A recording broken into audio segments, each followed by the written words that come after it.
Hello and welcome to Happier, a podcast where we discuss cutting-edge science, the lessons from popular culture, the wisdom of the ages, and our own experiences about how to be happier. This week, we'll talk about why we're trying to stop asking responsibility-shifting questions, and we'll talk to legendary Silicon Valley manager Russ Laraway about his new book, When They Win, You Win. Being a great manager is simpler than you think. I'm Gretchen Rubin, a writer who studies happiness, good habits, human nature, and the five senses.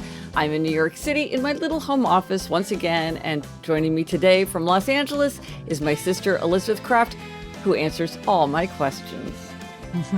That's me, Elizabeth Kraft, a TV writer and producer living in LA. And yes, Gretch, I have a new example of asking responsibility shifting questions. So I'll share that with you when we talk. Okay, stay tuned for that little foreshadowing. Yeah. Yes. So before we launch in episode 380, a listener suggested that, Elizabeth, that you and I write a book on the model of The Office BFFs, because in that book, the writers Jenna Fisher and Angela Kinsey took turns in their own voices telling a story, going from one to the other voice. And someone suggested, we should write a book like that. And we were like, we would love to write a book like that, but what should that book be about? And we heard from some listeners.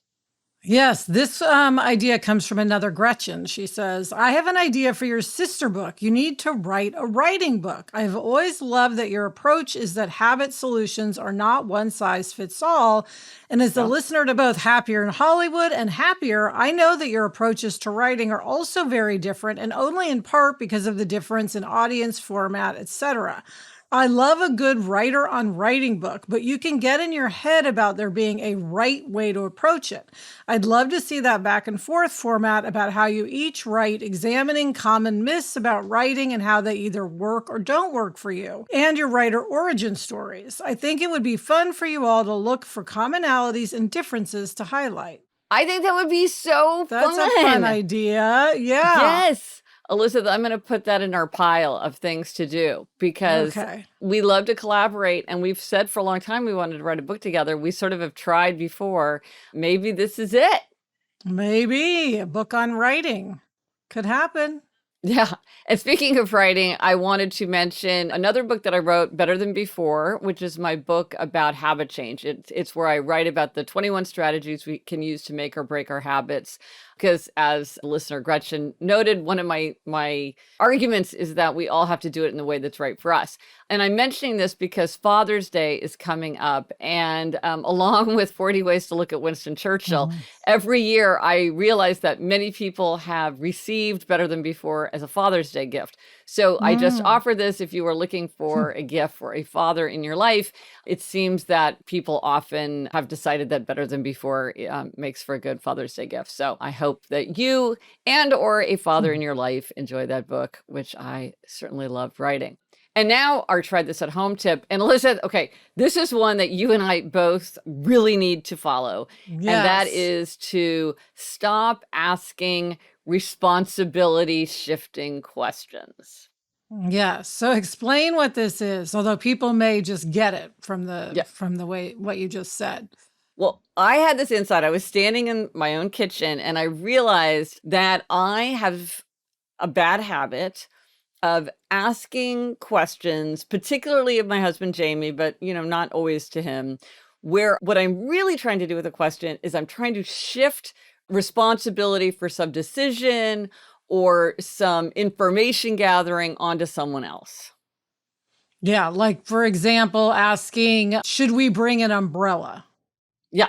Look, why would I ask that question of Jamie? Jamie never wants to bring an umbrella unless it is like just torrential downpour. He's always like, why would we bring an umbrella? Why do I ask him? Because if I do what he suggests and don't bring it, then I sort of can blame him if we need an umbrella, but that doesn't do any good. I should just bring an umbrella if I think I need it and just not even raise the question. Or what I do often is I'll say to him, what time should I leave for the airport? Or what time should we leave for the airport? But I'll ask him what time I should leave for an airport, where all I want is for someone, I just don't like the mental work of being like, I'm going to LaGuardia or Newark or JFK, and I should Yes. allow this much time. And if I want to get here this much early, and what's the traffic like? Like in New York City, there's so many variables. I just want him to figure it out. But why should he have to do that mental work? I'm Yes. just trying to lighten my load.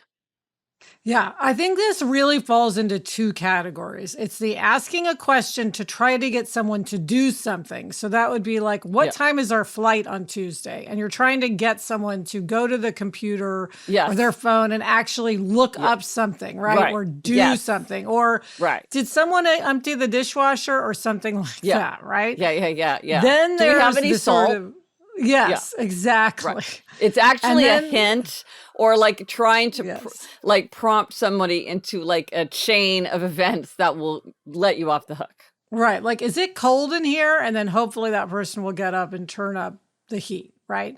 Yeah. And then there's the judgment call, right? That's what you were saying, the Yes. decision making, the Yes. judgment call.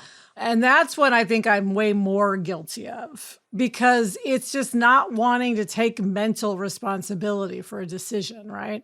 Well, and once you say that, it's sort of there's two parts to that as well. One is making the decision, and then it's also because I am a big blamer. Yeah. It's getting to blame somebody if the decision is wrong. Whereas Yes. if I make the Yes. decision and I make the wrong call, I bear the blame. But if somebody else did it, then I could be like, oh, well, it was somebody else's decision. Not that any of this is consciously going through my mind. It's just only Right. Of recently have I course. realized that I have fallen into this pattern. Yeah, so Gretchen, I was saying at the open of the show that I have a brand new example of this. Yes. That it was just funny because I realized as I was doing it exactly what I was doing because we had just had this conversation. Yeah. So Nacho, our corgi, just had surgery. And it's the whole thing of, well, that he shouldn't, have any activity for 2 weeks, and which is a Right. long time for a dog not to And have he's very activity. active. He's a very And he's active, extremely active. playful dog. So Yeah. I just found myself, I kept saying to Adam, like, do you think Nacho's okay to be off the leash now? Like, should Oh, we stop making Nacho wear the cone? Like, is it okay if Nacho and Daisy play together? Well, Adam has zero more yes. information on this subject than I do. He knows Yes. nothing more about dogs and surgery than I do, right? We are Right. both Right. seeing Nacho. We have the same Yes. pamphlet from the vet. And Yeah. yet I wanted him to say, yes, Nacho's fine now. You can let Yeah. Nacho out. And Right. again, like you're saying, then if I let Nacho out and play and something happened with his stitches, it wouldn't be Right. my fault. So I just had to laugh at myself. Right. And it's also sort of fishing for somebody to tell you what you want to hear. Yes, often these are leading questions. Yes. Yes. Yes. Yes. Yes. And I realize often I don't like to text. Like I'll do it if I have my phone right there, but I don't love it. So I will often say something to Jamie like, does Eleanor know what time we need to leave? Because a lot of Mm. times he'll be like, no, and then he'll just text her. So again, it's Ah. like trying to get somebody to do something without asking them directly, but just sort of prompting them. Yeah, one that's common in our house is, does Jack have free dress day tomorrow? Because he wears a uniform, but sometimes they can wear whatever they want to school and it's hard to keep track. And again, I'm Yes. hoping that if I say, does Jack have free dress day tomorrow? He'll say, oh, let me look. Right. Right. But I will say Adam is fairly like hip to this whole thing. And he'll often just say like, oh, I don't know. And then it's like, well, Right. back on me. Right. He's good at putting the question back. But I mean, that's a good point, though. If someone is doing this to you, if they're like politely Yes. asking questions as a way to really try to prompt you to do something, like the whole thing, like, do we have any salt? Which is really supposed to make you get up and bring the salt to the table. Right. Or like whatever it might be, that you can always just say, I don't know. Or you can just sort of deflect the question. Just because somebody asks you a question doesn't mean you need to answer the question. And I heard a snappy answer to this was someone saying, we all have the same Google. Meaning, why are you yes. asking me a question where Yeah. the way I would answer that question is I would look it up. Yes. But like you're saying, you have the same pamphlet from the vet. It's like Yeah. we all have the same Google. And so why does somebody get to pose a question to you, which is then your own little research project, if they are the ones that want that research project done? Yeah. Can I tell you a really funny example of this phenomenon in my Yes. house? Yes. Very often in the morning, Adam will say to me, "What's the weather today?" Yeah. And then I'll say, "Hey, smart speaker," whose name I don't want to say because it'll activate everybody's Yeah. smart Yeah. speaker. Yeah. Yeah. "What's Yeah. the weather today?" So Right. literally, it would have been just as easy for Adam to ask himself Yes. as it was to ask me because it's the Right. same sentence, but Right. yet it's for some reason it seems easier to him to ask me, which I Right. just Yeah. find funny. Yes. But and then on the other side, though, I think one thing to keep in mind about this issue of question asking is that some time ago, I remember you were saying how this was a way that you kind of initiated engagement. And I'm sure I do this too, where it's not that you really are that interested in an answer or trying to get somebody to do something. It's just a way to have a low level, pleasant conversation. So you ask some Yes. question just to start an exchange. And Yes. I think that's valuable. Yeah. No, I definitely do that all the time where I ask a completely unnecessary question just to kind of connect.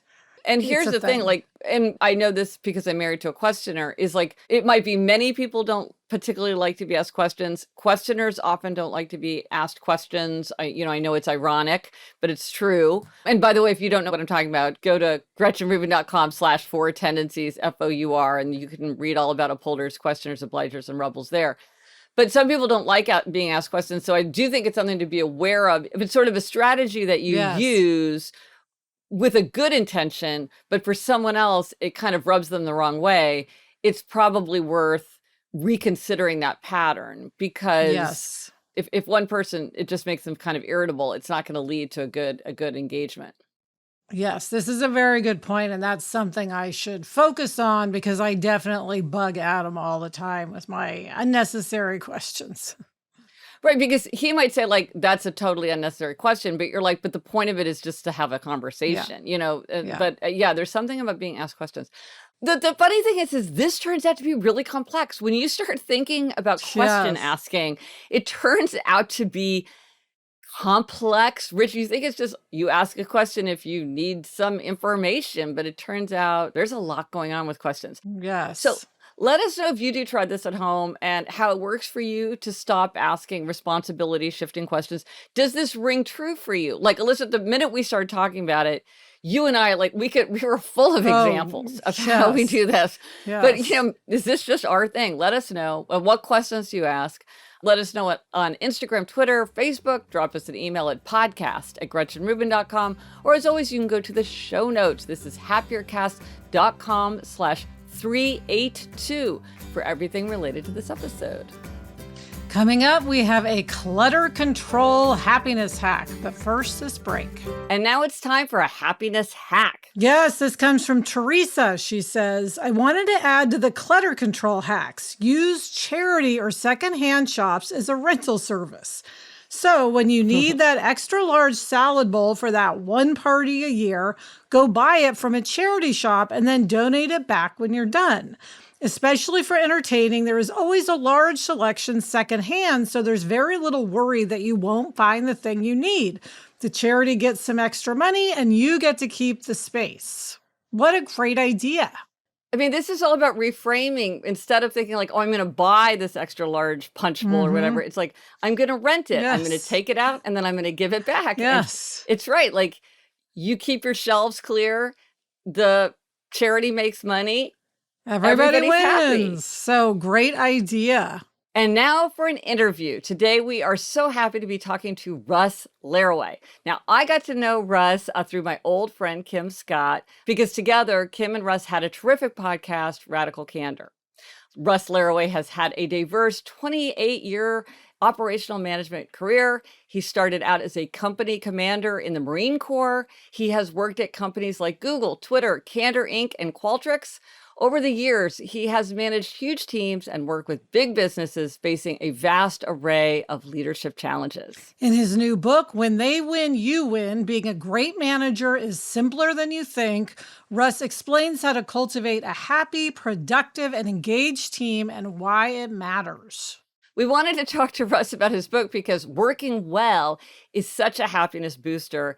And he argues in his book that being a great manager or working for a great manager is a huge factor in happiness and success at work.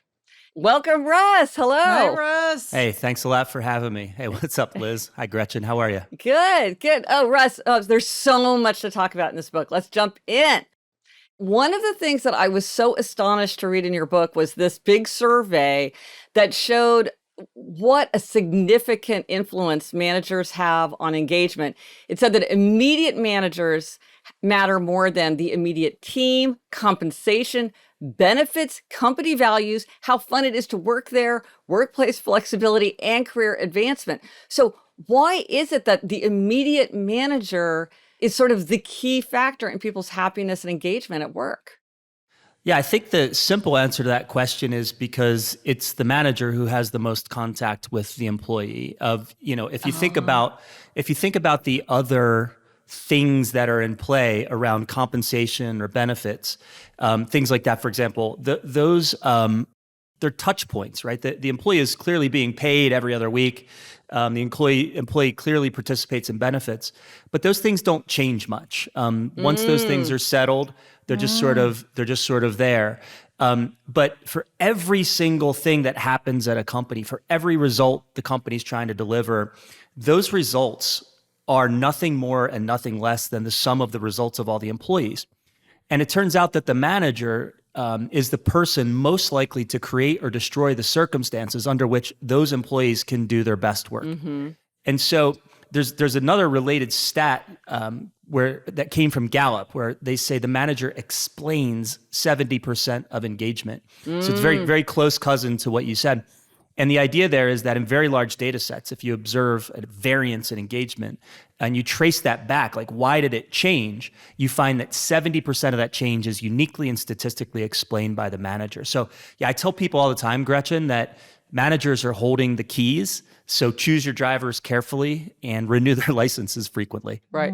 Well, because the fact is we're all either a manager or being managed or both simultaneously often. So This is something where it matters to us in both directions a lot of the time.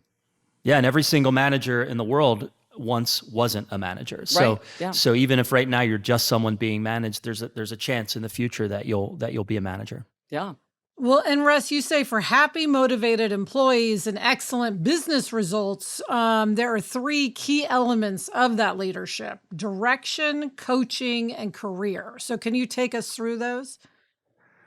Yeah, absolutely. And these are pretty carefully developed ideas, right? They're presented simply: direction, coaching, career, easy to remember, easy to grasp onto. Worth noting that these are derived from actually a fairly elaborate, multi-year sort of study around the behaviors that actually matter. To take you through them, direction is really, in the book I cover a 4-part framework, but really what it is about making certain, not kind of certain, but absolutely certain that each person on your team knows exactly what's expected of them and when it's expected by. I think a lot of managers believe their employees know that, but it's actually extremely common that employees aren't crystal clear about what's expected of them. And everything kind of starts there. The next one is coaching. Coaching is just, it's about feedback or guidance, sort of pick your word. I like coaching because coaching feels more energetic, right? The idea you're on the field with the players, and coaching is always about helping people be better, right? Especially in an athletic context, whereas feedback sometimes it should be that, but it doesn't always feel that way. We're coaches. We're not cheerleaders. We're not on the sideline yelling, "Good job." We're in there helping people to be better. And really along two lines: what can you improve? So that might be considered like hard feedback. And what should you continue doing? Which is actually, you should do that 5 times more than the improvement coaching, and is really highly leveraged. And then last is career.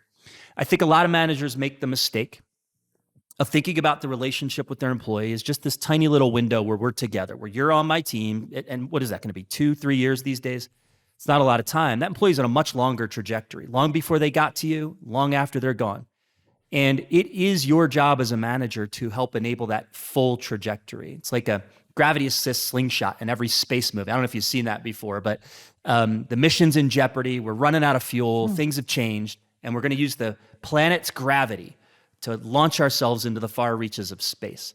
I believe the manager's job's exactly the same as that gravity assist slingshot. Your job is, while that employee is with you, your job is to help launch them into the far reaches of their career. I wouldn't launch them into space, but into the far reaches of their career. So that's it, direction, coaching, and career. It's about crystal clear expectations. Coaching's about helping people have short-term success, and career is about helping people have long-term success. So, Russ, one of the big ideas that you have is this career conversation. What is a career conversation? Why is it so important? And I was so excited in your discussion of career conversation. You were talking about Anne Mercogliano, who is brilliant and who I work with now. So, explain about this career conversation concept. Yeah, it's a model. It's really 3 conversations, and it kind of began with a simple piece of advice that I got from Sheryl Sandberg, which was you have to have a long-term vision and a short-term plan. And so the vision is actually the most important part, and that's actually the second conversation in the model. And the basic idea is that if you and your employee can develop a shared understanding of just really the vision, just think of it like your dream job. If you develop a shared understanding of your dream, not your 10-year plan, not your 5-year plan, that's old stuff that doesn't, like these time hacks are not meaningful or useful. But what is the dream? Your best guess. We're not chiseling this on your headstone, right? It's your best guess. And so once you know the dream job, that enables you to take much more relevant action in partnership with your employee today, right? And so if someone asks me for career advice, Gretchen, I can't give you a shred of advice if I don't first know what your dream is. Otherwise, it's just, what is it? It's my opinion. I'm projecting. I have some maybe guesses about what would be good for you, or maybe this is about what would be good for me, right? It's really complicated. So you can't really help somebody in their career unless you have some understanding, a shared understanding of what long-term vision is. So those are the second and third conversation. Get clear on the vision, develop a career action plan, which are the tangible steps we take right now to help bring you toward your long-term career vision. And then the first conversation, actually, I added last. That's why I kind of cover it last. That's called the life story conversation. What I realized was I needed a better way to understand what people deeply value in their careers. And if I would just ask folks, hey, what do you value?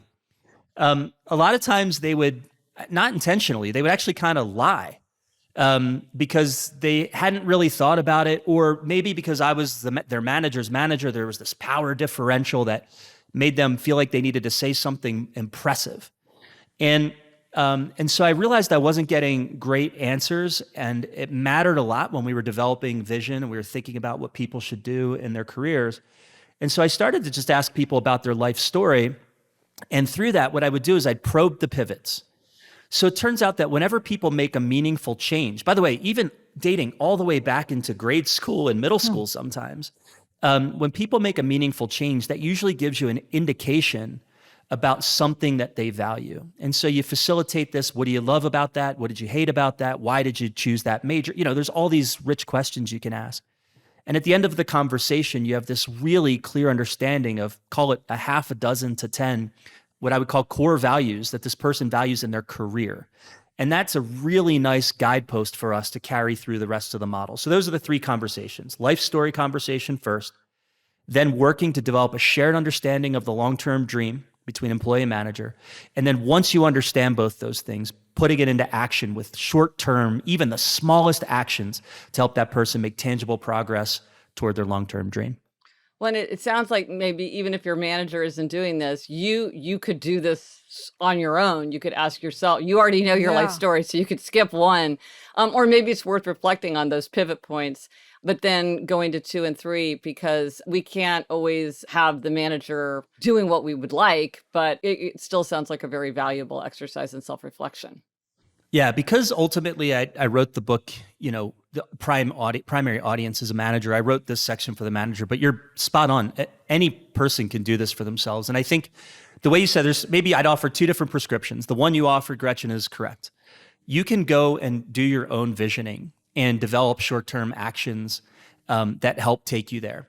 I think what might be slightly more powerful is, go grab a friend even. It doesn't have to be a manager, but having a thought partner to go through this with. Right. Actually, one of the things that happens in the life story conversation is, and you almost got there, I could tell, is you actually do a lot of self-discovery. I had this one woman one time, she said, she'd laid out something, she changed kind of hobbies in high school. She went from cheerleading to swimming. And she said, and I love swimming so much more, something like that. And I stopped and said, well, why was that? And she stopped and she tilted her head and she said, I never really thought about that. And then she articulated why. And it turned out to be one of the most important things she values in her career, which was really about tangible outcomes coming from the hard work. She wasn't getting that in cheerleading, but she got it in swimming with podium and times and things like that. And so I think the life story is valuable. And so if your manager's not doing this work with you, my strongest recommendation is just grab a friend and do this for each other. In fact, when I train it in pairs with peers. I don't always have a manager and direct report relationship in the room. And so no reason you can't go to the coffee shop with your pal or jump on a Zoom with your friend or a relative and kind of go through this with them. That is a great idea. Yes. Russ, I love seeing you mention the Four Tendencies in the book. That was very exciting. And so I know your tendency, you're a questioner. And I would have guessed that because like many questioners, you had not been talking long before the word arbitrary came up, because that is like a red flag, like a big sign that someone is a questioner. And do you see that in your life? I mean, your whole book basically is like, why can't we do this better? There has to be a better system. Like, let's think this through, use the data. So does being a questioner resonate with you? Yeah, 100%. I'd say two things about that. One related to the book. I've been by almost any, I've been a good manager. I don't know another way to say that. 28 years, Marines, Google, Twitter, Qualtrics. And that wasn't sufficient for me to write a book. I guess I probably have some good opinions, but that wasn't enough. I needed to develop evidence. That's I think the questioner in me. I just don't think the world needs another person's opinion about how to be a great manager. The second part is I have to say, and I don't know if you like this framing, but I'm very aware I am exhausting to be around. Oh, yeah. Yes, that is often noted about questioners. So we had an interesting sort of story in the family recently where my sister-in-law, who lives nearby, wanted me to come to some event, and I asked why, and it bothered her that I did, and my wife, they're sisters, so believe me, I understand the Liz Gretchen dynamic really well, given my sister-in-law lives 5 miles away.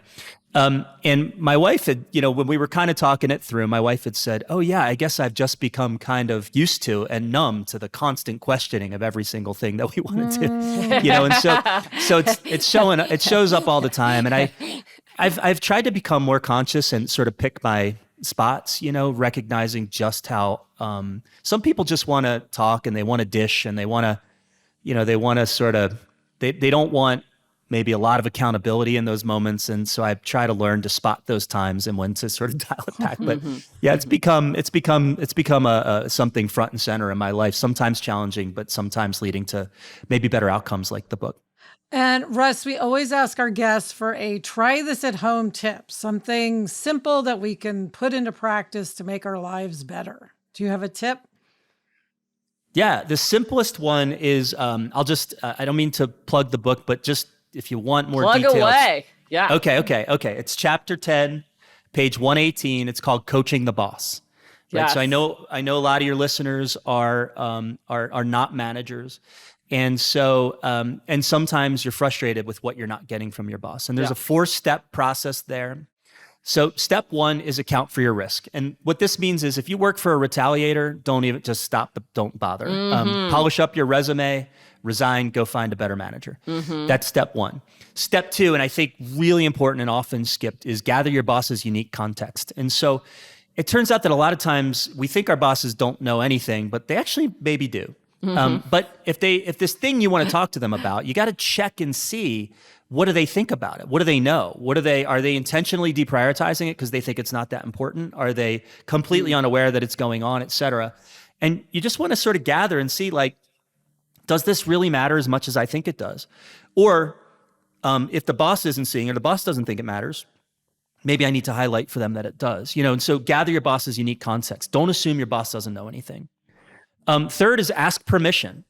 Hey, boss, I see this thing a little differently than you do. I'm wondering if you'd be open to me sharing my thoughts. If the boss says no, go back to the polish your resume and get a new boss part. If the boss says yes, which they'll do most often, I think now step 4, it's Nike. Just do it. You're sort of obligated because you have something that can help you and your boss be more successful. And I think we have an obligation to always try to help those around us be successful. So those are the 4 steps to coaching up the boss. And I think if you take this on, you can maybe get a little more sanity or a little more happiness into your work life every day. Well, excellent. Well, thank you so much, Russ. This is such helpful insight into happiness at work. Awesome. Thank you both very, very much for having me. It was a real treat. Wonderful. Coming up, I give myself a dog-related demerit. But first, this break. Okay, Elizabeth, it's time for Demerits and Gold Stars. And this is an episode where it's your turn to give a demerit. Yes. So, Gretchen, my demerit is, we have our 2 corgis, Nacho and Daisy. And Adam and I may have even given us a gold star for taking them to training class. We were going every Saturday. Well, the class ended, and the problem is that Adam and I have very much slacked off on our training. So we've all done it. We got the tools, we know what to do, but are we implementing it? Largely, the answer to that is no. So I'm hoping in giving myself a demerit, I will remind myself that we want to get our dogs better trained. And I know it's better for them, not just for us. They're happier. Yeah. So I really need to get back on that bandwagon. So I have the summer of health, but I should probably also have the summer of dog training. Well, it's funny because, I love proverbs of the professions. And by the way, if anybody has any proverbs from their professions, please send them to me because I just can't get enough. But one of them from a dog trainer is the proverb, it's never the dog's fault. Yes. If there's a training issue, it is your fault, not the dog's fault. And I think of that with Barnaby often. Yes. It's like, it's not the dog's fault. Yes. So I need to get back into it. So goals. Yeah. How about you, Gretch? What is your gold star this week? I want to give a gold star to the guards at the Metropolitan Museum. So, because for my book about the 5 senses, one of my most fun exercises is I go to the Met every day that it's open, which these days is 6 days a week. And so I have been spending a lot of time around guards, and I have to say I am in awe. I have such admiration for their tremendous patience because, when you're in the Met as much as I am, how many times have I heard somebody say, where's the nearest ladies' room?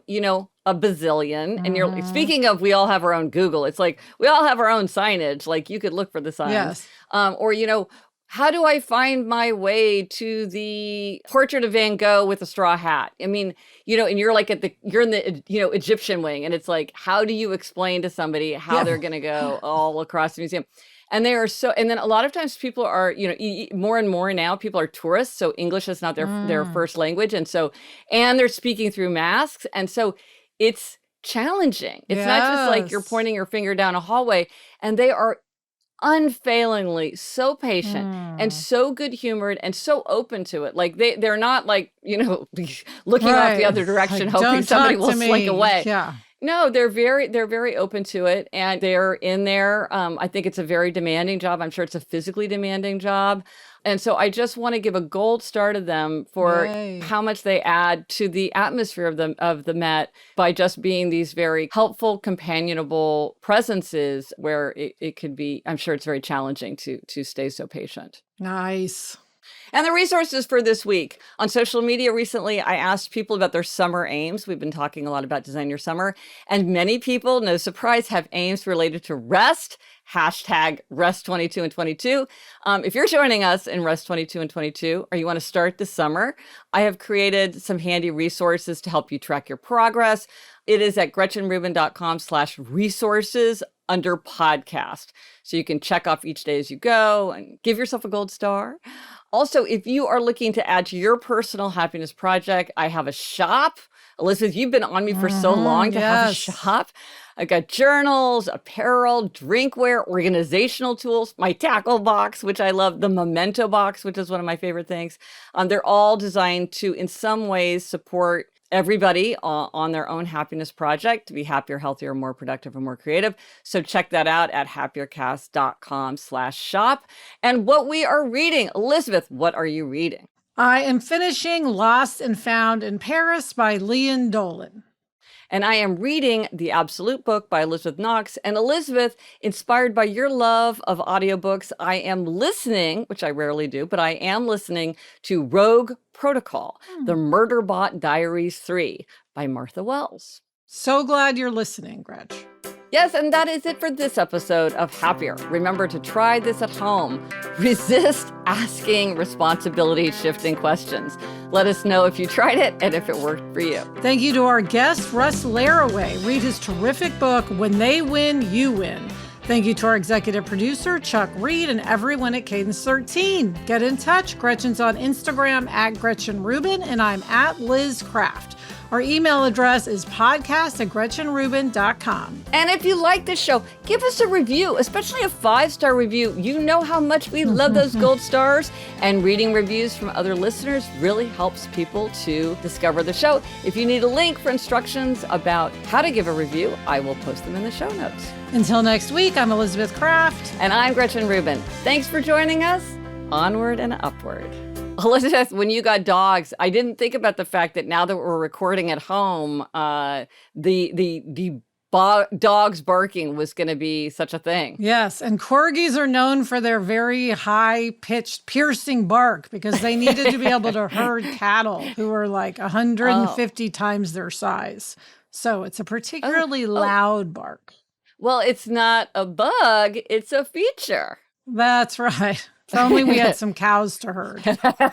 Yeah. Thanks so much for watching our podcast here on YouTube. If you enjoyed it, please hit subscribe right below the video. It really helps the channel. We appreciate it. From the Onward Project.